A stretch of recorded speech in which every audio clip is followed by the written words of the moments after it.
Саламатсыздарбы, урматтуу телекөрүүчүлөр.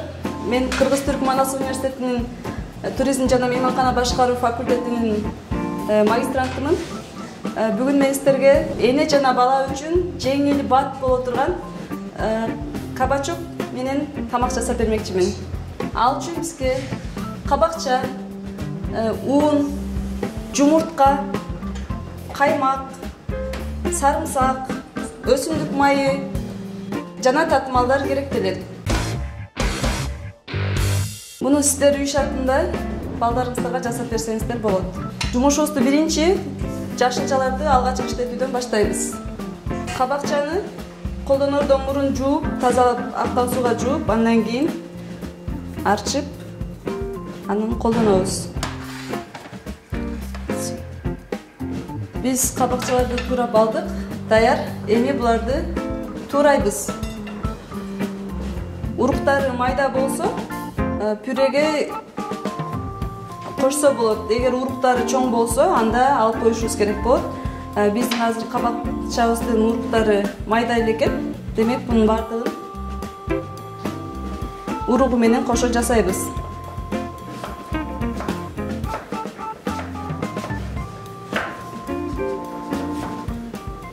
Биздин кабакчабыз даяр, арчып бүттүк.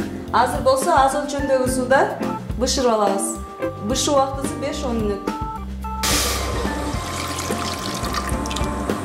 Мынакей ушул аз эле өлчөмдөгү суу бизге жетет.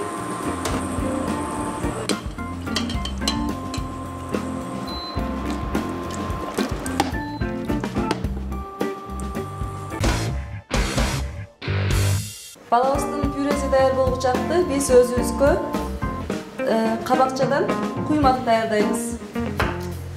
Ал үчүн кабакчаны бөлүп алып, сүргүчтөн өткөрөбүз. Бирок эмеге бул куймакка боло берет, уругу чоңбу, кичинекейби. Пюреге деле ошол 6 айга чейинки балдар болсо, алыш керек сөзсүз уругун. Андан кийин болсо эч нерсе болбойт. Кабакчаны өткөрүп алдык. Эми биз жумуртканы, алгачкы иштетилген жумуртканы чалып алабыз.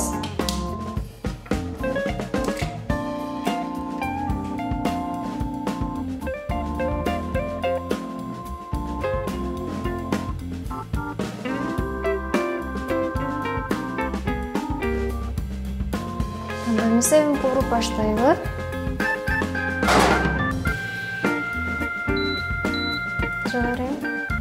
Азыр жак биз кетсин, мынтип коебуз, жалпыга сүйлөп коебуз. Биринчи эмнени курурбуз, экинчиден ошо бир сүйлөм менен айтканбыз. Биринчи сабизди куруп баштайбыз. Анан 2 мүнөт кууругандан кийин теристи салабыз.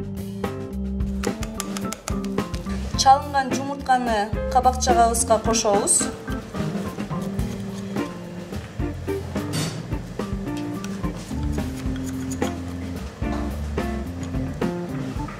Туз жана мурч эле салабыз. Эгер ашкабак болсо, анда да башкаларды кошсок болмок. Андан соң сарымсак кошобуз.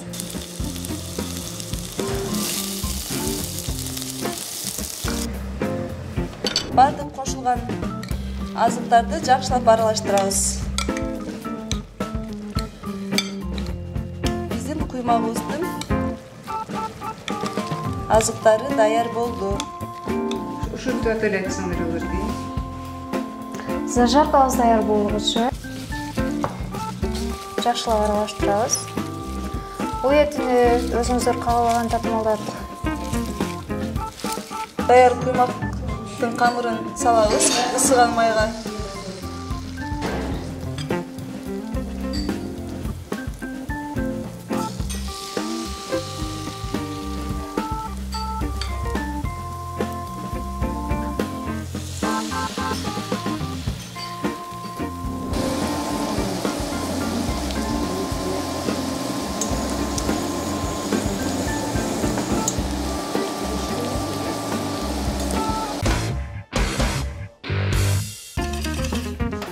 Эгер каймагыңыз коюу, аябай эле болсо, анда бирдей жакшы консистенция алып коюш үчүн бир аз кайнак суу кошсоңуздар болот.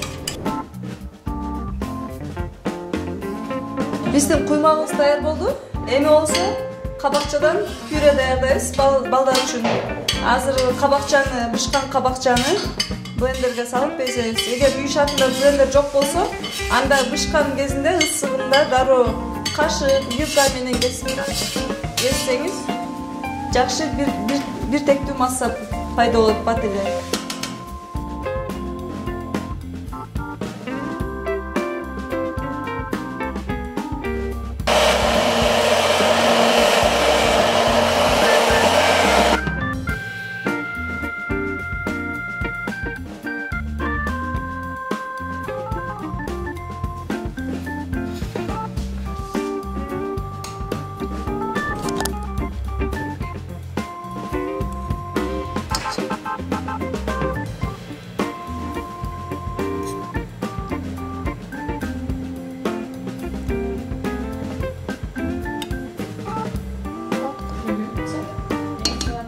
Бүгүн биз кабакчадан куймак жана пюре тамагын даярдадык.